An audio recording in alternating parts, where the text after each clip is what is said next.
Angela LaGreca, comedian, singer, actress, writer, producer, MAC Award winner, a woman of many careers and many voices in her head. Angela LaGreca, so much energy, and I'm exhausted.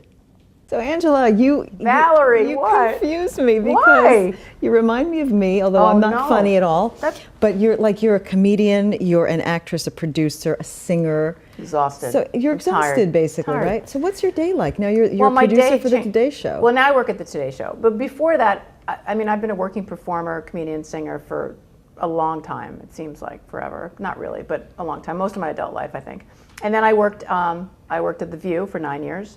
I was the audience warm-up person for a period of time, a long period of time. And then I was a writer at the show, and I did the Hot Topics with Meredith Vieira. And then one day she was leaving, and I said, Meredith, I'm going to miss you. Not thinking she was going to say, come with me. So she said, come with me. And I was like, I ignored her, because that's our relationship. It's a joke. You know, we kid each other. And the way we speak to each other, you would think that we don't like each other. We love each other. And then she said it like 3 times. And finally I was like, you know, maybe I should take her up on this. And then next thing I know, I was a producer at the Today Show. And that's exactly the trajectory in the last, you know, so I've been there for 1.5 years, I guess.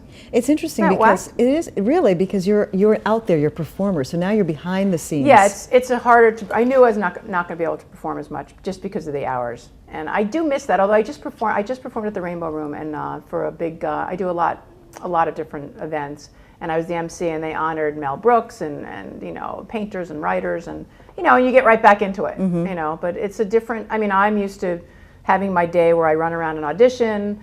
You know, it could be a commercial, it could be a sitcom, then performing on weekends. I mean, I had that life for a long time. And then it was kind of a relief in a way not to be running around doing that, because when you're in your 20s and 30s, I mean, you have all that energy. And then when you get older, it's just like, maybe I'll sit at this desk and wait for the phone to ring, and I'll be at my computer, and that's okay. Why, that check is coming in, and I think I'm going to cash it. You know, so you get that way, but it makes me uneasy too, to be around too much structure. Too much corporate, it's kind of corporate. Yeah, too. but I kind of ignore that. Yeah. You know, I feel like I'm not my cubicle. I had a desk in a nice office at ABC, and now I'm in an open news environment, and they're all worried because whose cubicle is closer to the window, who's got the plant, who's got the view of, and I'm like, not my desk.